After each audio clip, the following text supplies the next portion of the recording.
All right. Hello and welcome to yet another episode of Own Thy Audience. Today, I have with me Ben May, founder and CEO of the Code Company. Hi, Ben. Hi. Hi. Thanks for joining us today. So, quick introduction for Ben. I know I won't do a good job at this, but Ben is somebody who has been a part of the WordPress ecosystem for over a decade now, which essentially, and he now qualifies as a WordPress evangelist. He speaks passionately about WordPress and the ecosystem.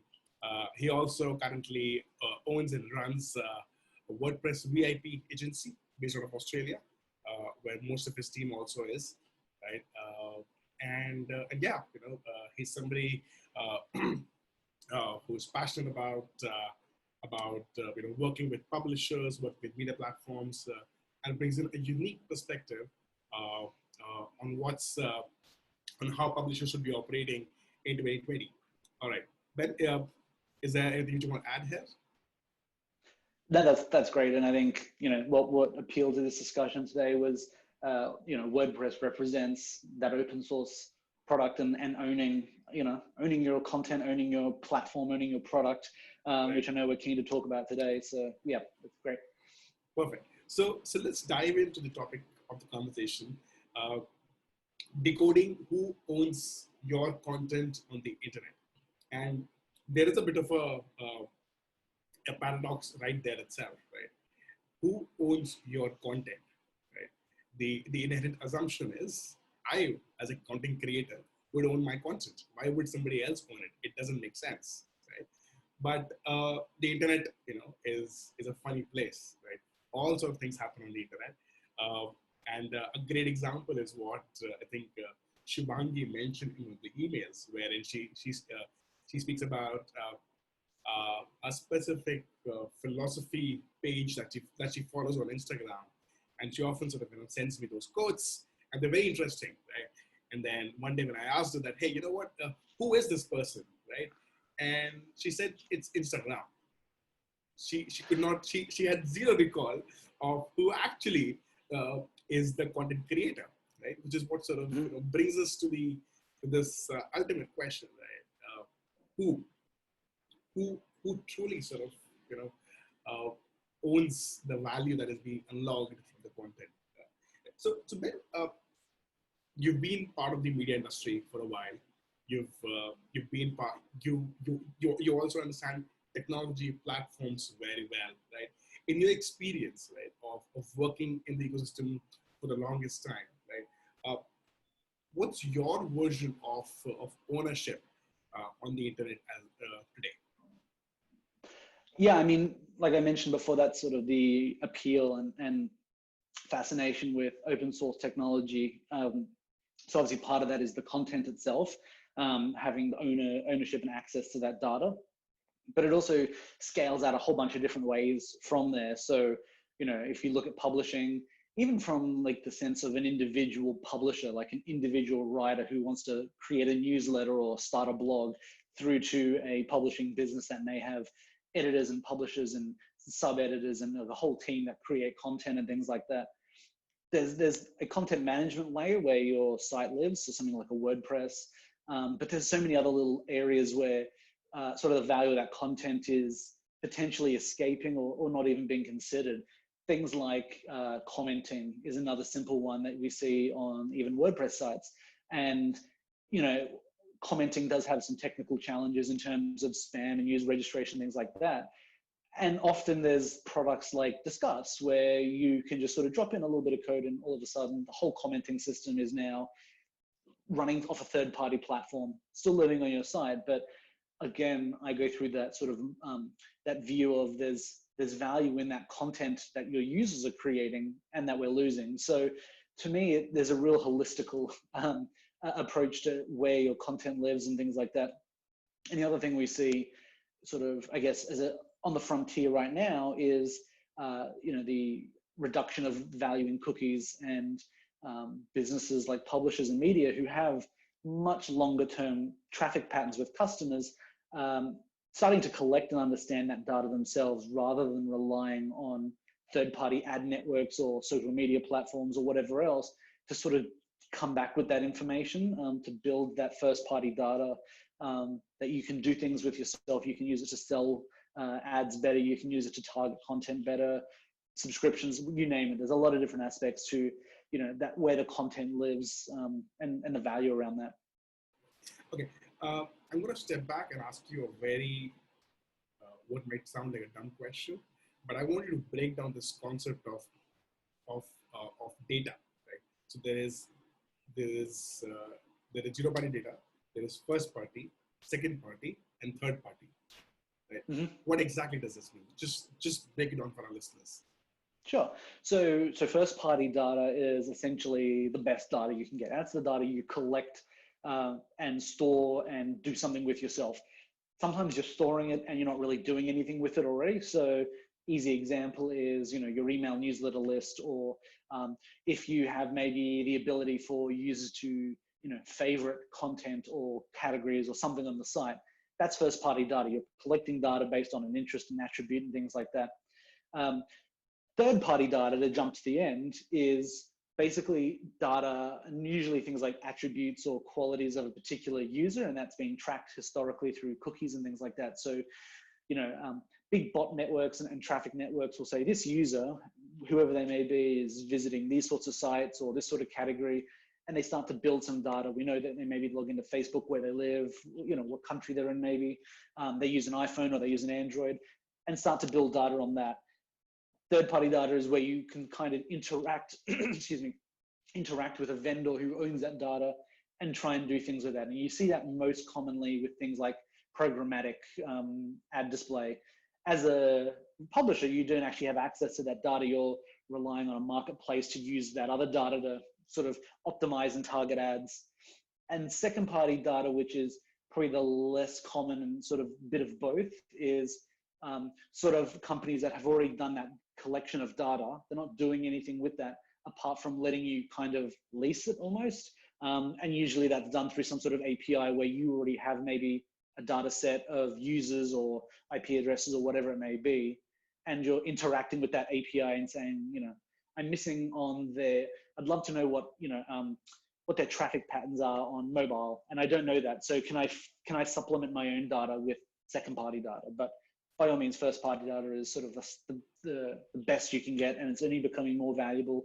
And I think anyone in publishing and content are uniquely qualified to capture that, because unlike B2B marketing and things like that, you have people who are visiting frequently for long periods of time. If you read a particular online news site, you may be visiting 1, 2, 3 times a day for years and years and years. So if you can start to understand those things, you've actually got really rich data versus, I might look at my insurance provider's website once a year, and they have a very small window to capture my data and try and understand me at that point, which is pretty hard to do. Right. And so you explained first party, second party, third party, and then there is this new concept called as zero party data. What does that sort of imply? Yeah, I think that's still fairly new. I'm not sure where that's coming from, if that's from like sort of, if that's in reaction to the fact that we are seeing browsers lock down third-party data.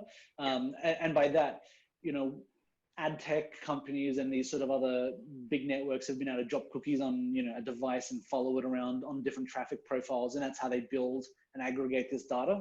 So I think that browsers like Chrome are looking to drop that in the next couple of years. It's forcing people to think differently about how we, can supplement data and get access to that sort of traffic data. So I think that's certainly one part of the equation for a publishing business. I think the other part is, we're obviously talking about, is the actual content part of the data that makes up a publishing sort of business. Right. Now, it's very interesting, right? Because you mentioned the first party data essentially is all about the user's attributes, right? What are they consuming on a website? How are they consuming on the website, and so on and so forth, right? The problem there is first party data essentially signifies that as a publisher, they would directly own that data.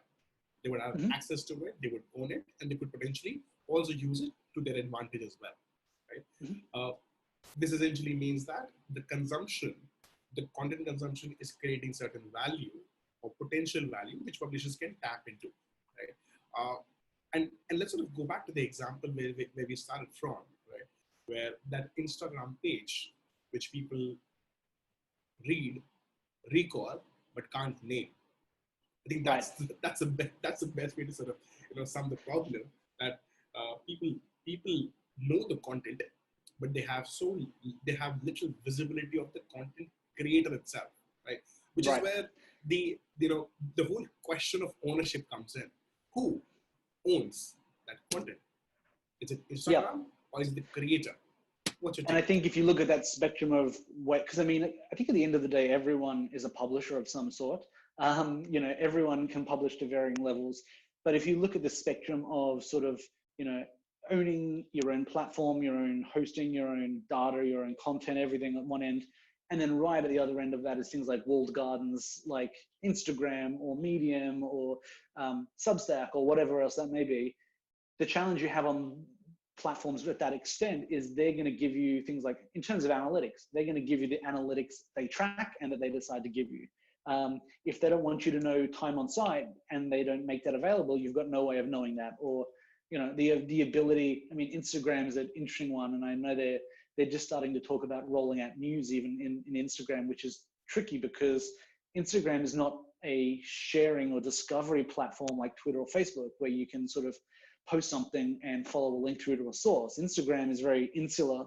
So if you're publishing content to Instagram or something along those lines, the platform is sort of owning that data. It knows a lot more than it may be telling you what's happening with that data or content, and your ability to leave or have flexibility or freedom over that data is very limited. So there is a spectrum of options along that way, in terms of accessibility and sort of openness and things like that.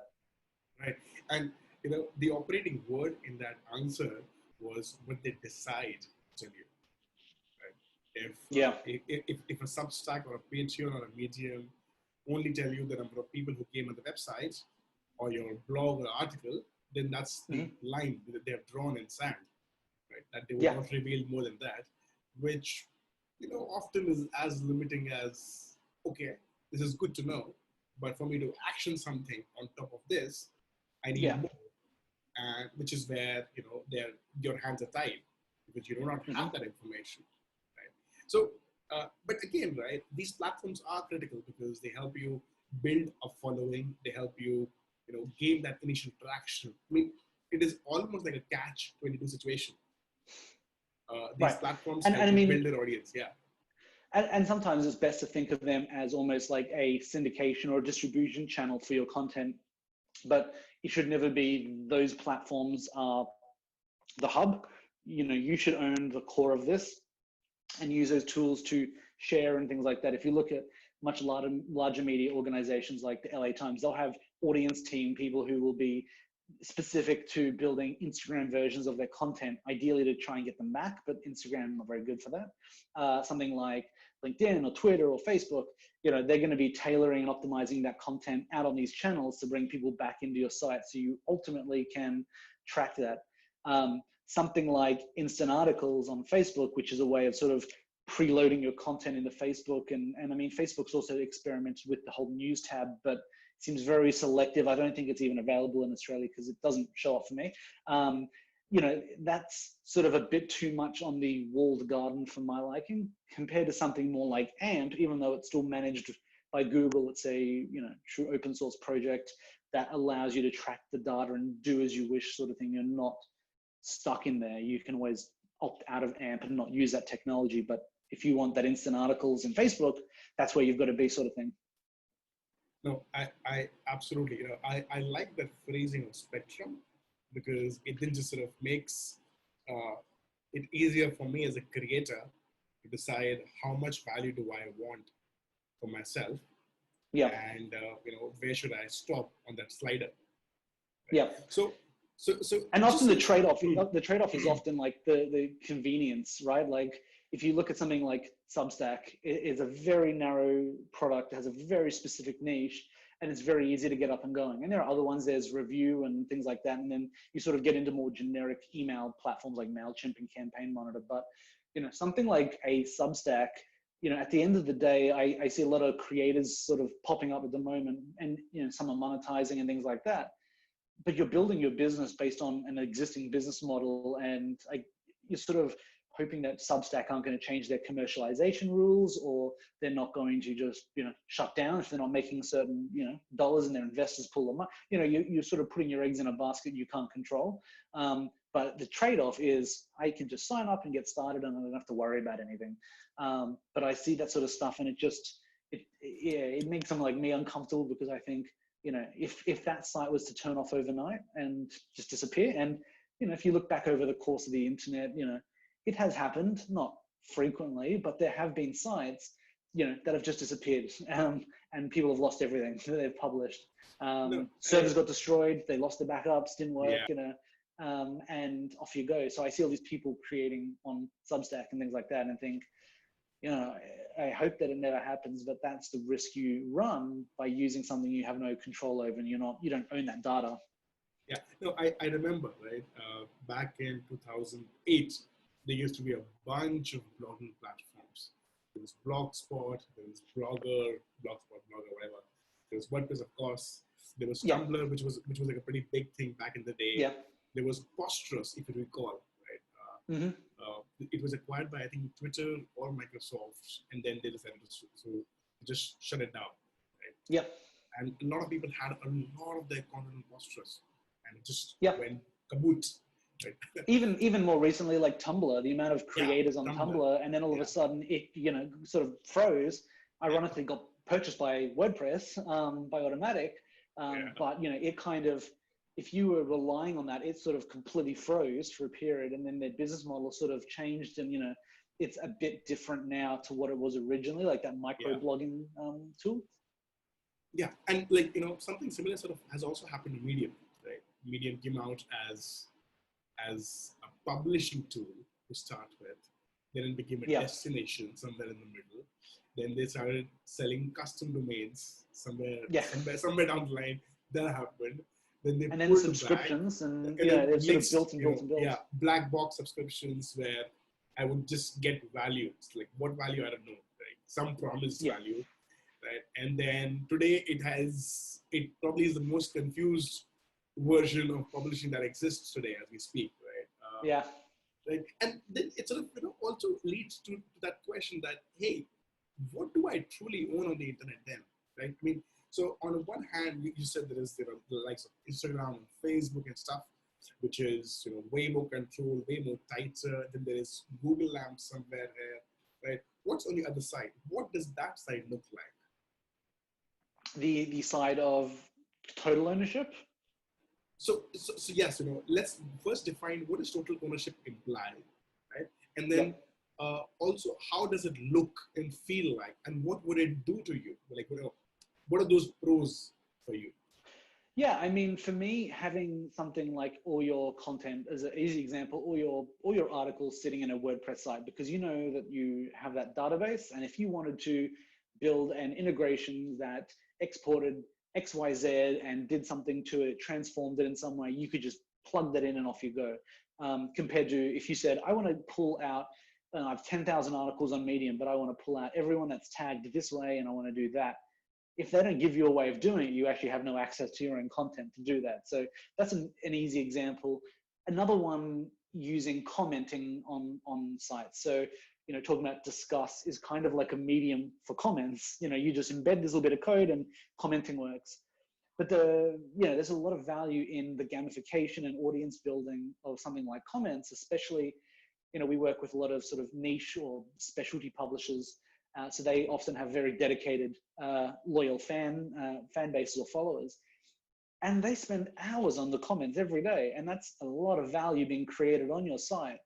And if it's sitting on something like Discuss, you can't, create trophies or leaderboards or whatever else that suits your industry. Like if you're, a publisher in a specific niche, you may be able to tie in the sort of what you're talking about. If you, write a lot about sports, you might be able to type in, if you do this many comments per month and get this many upvotes, you become like a coach, or, whatever that is.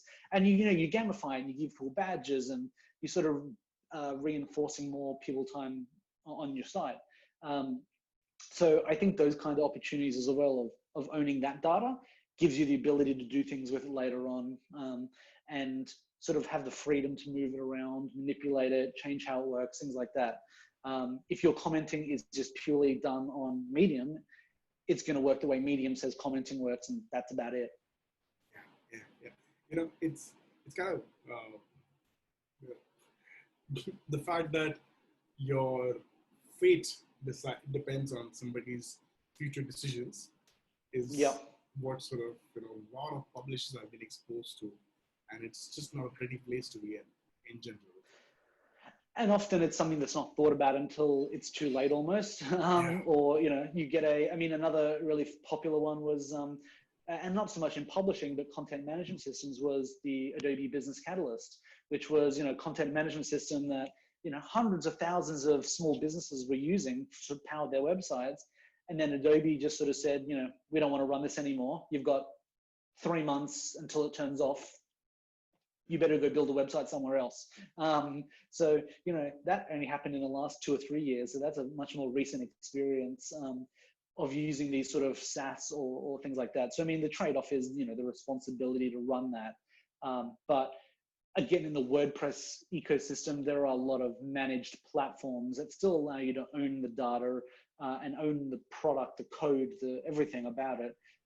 But they'll run on a managed platform. So you don't have to worry about servers or PHP versions or code upgrade and stuff like that.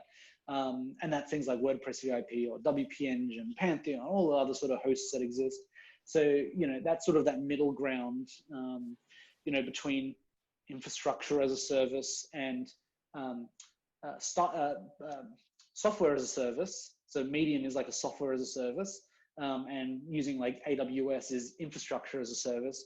You kind of have this middle ground now as like platform as a service. So it's like, we'll manage the platform for something like a WordPress, or Drupal has the same thing.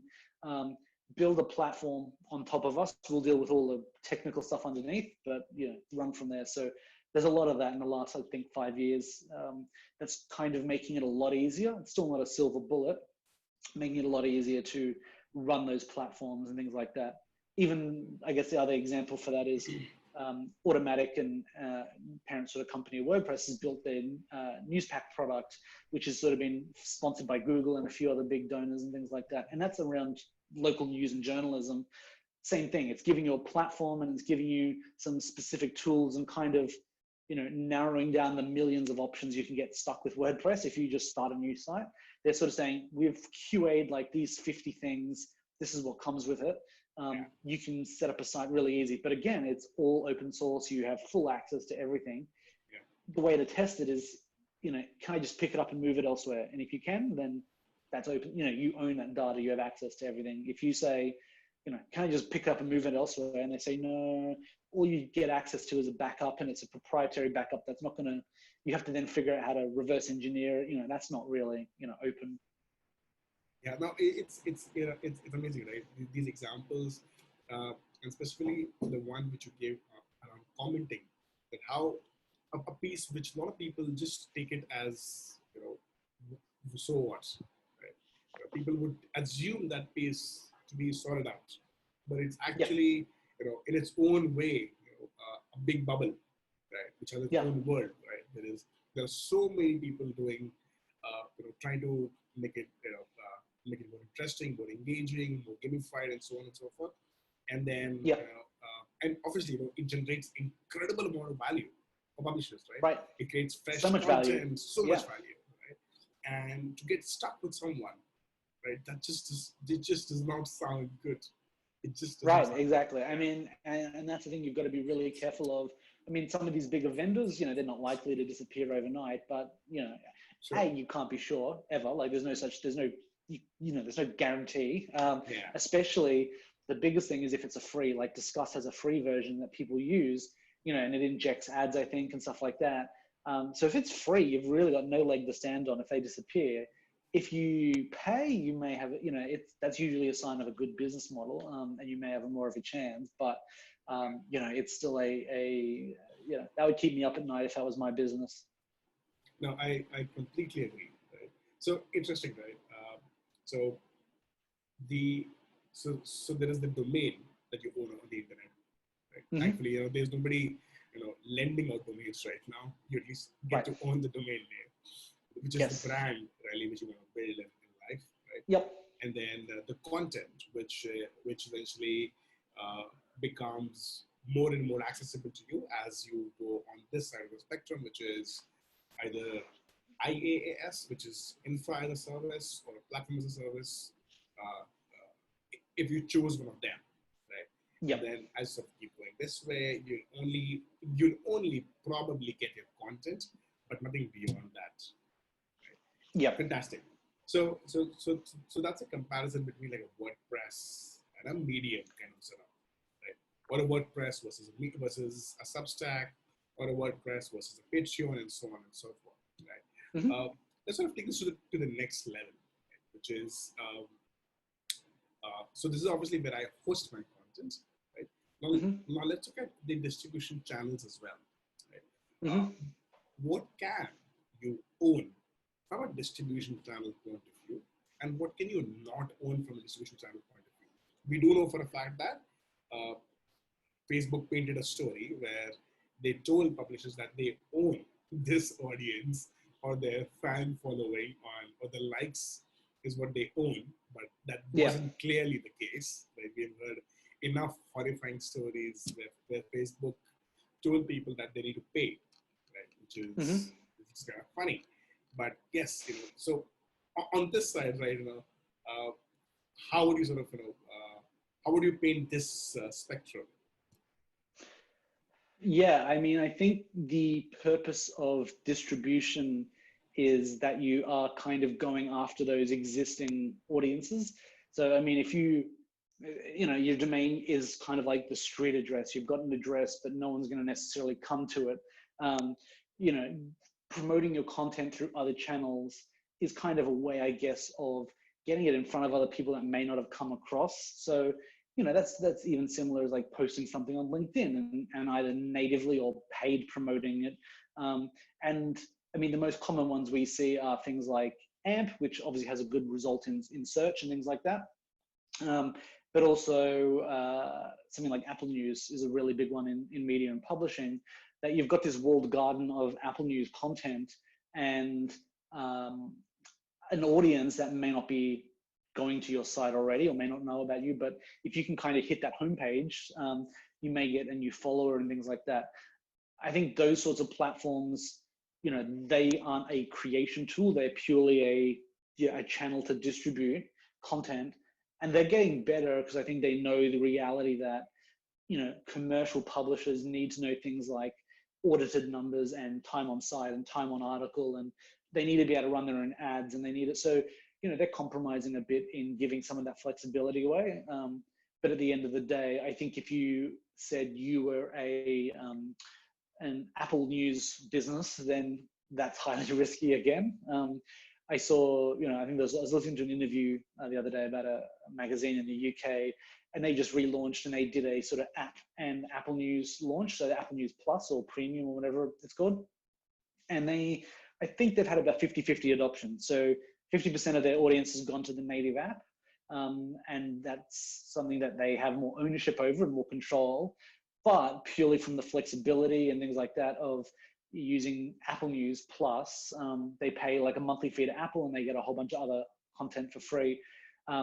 So, it's smart to use those channels, but it's got to be, contingency plans of that not being there. How do you pivot and react? Or, Apple maybe, they're looking at doing sort of, it's not really a podcast, it's like audio versions of news in Apple Plus and things like that. And there's all these other sort of knock-on effects. So how do businesses respond to that? So you've got to have contingencies, otherwise you're sort of stuck and have to play the game they want to play. Otherwise, you have no leg to stand on, nothing left.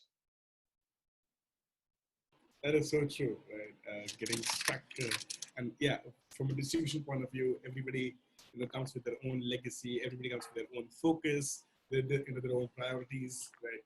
Facebook priorities changed from text to images to comments to likes to videos to now Mhm. more user-generated content rather than brand content, right? God knows sort of what's Apple's focus, right? And it's sort of Yeah, yeah, it's always hard to say. And I mean, these big companies, they obviously have different priorities. And at the end of the day, if they can't make significant revenue out of, Apple News, they may say we're going to sort of shelve it or retire it or make it more simplistic or, yeah, it's hard to say. So you've always got to have these things in mind as a risk to manage. got it. Yeah. So again, right, the three authors that I personally follow. There is Ben Thompson, who writes for the Strategy. There is Avinash Kaushik, who writes on Kaushik.net. And then there is Baidkar, is a media analyst based out of the US. All three of them, right, have use have always been their domain, their website first. Right? Hmm. They have not created a blog on Medium. They've not created, any massive following or only Facebook approach or only a Twitter approach. Right? They've sort of taken a very calculated Yep. approach to this, where pretty much everything is published first on their website, then on their newsletter, their email newsletter, right? And that's when, once these two are done, that's when they start to pushing, some of very small snippets of the content on a LinkedIn or a Twitter or a Facebook to attract audience to the final destination. But the Hmm. final destination itself always and always and always remains their own website, their own brand, Right. where they can truly control the experience of the user and sort of try to convert them into their own audience, to say. Yeah. Yeah, and it makes sense to leverage those channels where you can, and sometimes maybe put something up, a full post on that article and things like that. And the thing is, I saw someone talking about this recently. They were sort of they don't really use Medium anymore, but they have like 6,000 followers on Medium. So there's an opportunity to cross link and bring that back in. So I mean, you wouldn't go and say I'm going to make a publishing business model on just tweeting, Yeah. news. Like it's going to come from somewhere else and you'll share it on Twitter. So I think if you think of those platforms the same way, you'll be in a pretty good position. Right.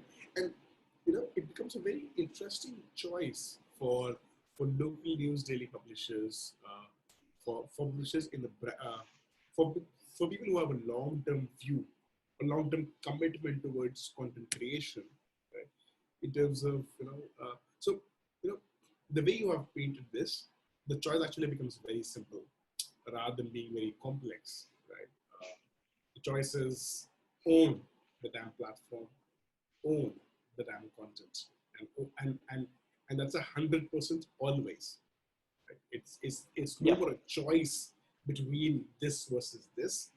It's really this and this, but this is from sorry.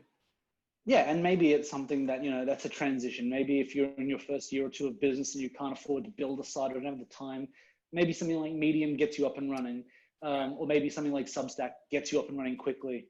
But at the end of the day, you're kind of making somebody else's site or product or platform richer because of your use, and you're paying them for the privilege and not getting all of the value that you would have had if you did something with that data. And I mean, the flip side of that is there are people who have good products and platforms and publications, but are never going to do anything with that data.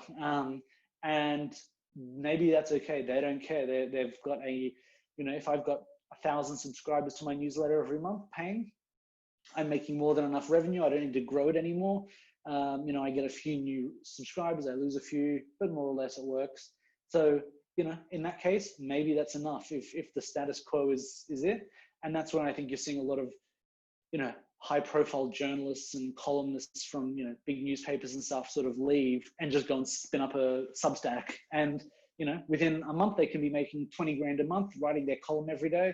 And, maybe that's enough. So I think that's where, if you look at sort of an individual, I mean, I still would always prefer to do it, in an owned platform, but appreciate the fact that for a non-technical person, if you're a writer who wants to just get a message out there, one of these less owned platforms on that end of the spectrum gets you your audience. I mean, you look at influencers on Instagram and things like that, their value isn't coming from any of the data or content. It's simply a numbers game. But at the end of the day, if they ever got deplatformed, they've got nothing to move on to.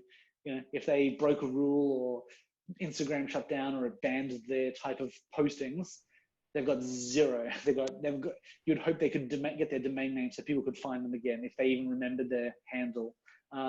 So that's, as long as people are aware of, the risks and the game that you're playing.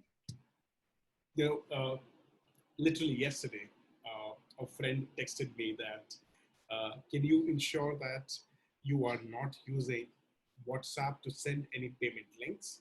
Because WhatsApp is coming hard after people who are using WhatsApp to send payment links and get payments done. Because they want payments to be done on their own platform going forward at some point in time. And so much to the extent that their account got blocked. And they, as a business, they only had a WhatsApp product. Right. They were enabling end merchants sell efficiently on WhatsApp. For their sellers, WhatsApp payments, sending payment links on WhatsApp was an extremely important thing. And the moment that got taken away, they're pretty much, high and dry. And these rules change. Yeah. I mean, that's a good business planning and continuity assessment. I mean, if you were a merchant that only took PayPal dollars, actually this happened in Australia after the bushfires earlier this year. A comedian, celebrity raised, I think it was the largest fundraiser in history of Facebook, like tens of millions of dollars got raised, but the way it was worded in specifics, the money couldn't actually be distributed the way they wanted it to. It's been locked up in court for months. It was all because it was managed through Facebook's donation system and things like that. And, how do you manage that as a business? Things like WhatsApp and payments, or something like PayPal. If, you only use PayPal and for whatever reason your accounts gets suspended or frozen or whatever else, and you haven't got the cash, those things can bankrupt the business. So, they can, absolutely, yes. Good thinking has to go into that. But again, as you also said rightly, the choices will sort of vary whether you're an individual or a business, and what's your immediate need as well. That'll sort of obviously dictate what you use and what you not use. But as long as it's a conscious and aware choice, right? Life is better. Right? What is not absolutely. As long as it doesn't come to you as a surprise later on, I guess is what you're trying to avoid. That's ultimately the decision. And the more you own, the more you control, the less you have to worry about, a similar comparison. If you rely on Uber to get to work and if it's down, if you owned a car, you can just get in and drive. But if you rely on another system, you're at their beck and call of their apps getting maintenance at 3 a.m. when you needed to get to the airport. You can't do anything about that. If you owned a car, you would be able to just get in and drive and control that situation. So similar comparisons. Yeah, you just described me. Yeah, there you go. You just, that's why there's like 5 ride sharing apps now. So, there's always one that works. So. It's sort of interesting, right? That how something as fundamental as ownership is not discussed aggressively on these platforms, because it's critical. It has far lasting effects on the business in the long term, right? And yet, I would say, like, if you look at a publishing business, a lot of the value is the content and that archive of content, like their audience, their brand, their traffic. These are all valuable things, but a lot of those things can be affected by the actual content. And if you ever have exit plans, how do you sell everything that's been created under that name, and all that sort of stuff. So there's a lot of things to consider. A lot of things. You know what? Thank you so much for this lovely conversation, Ben. Right? Very enriching. It was great to talk about it.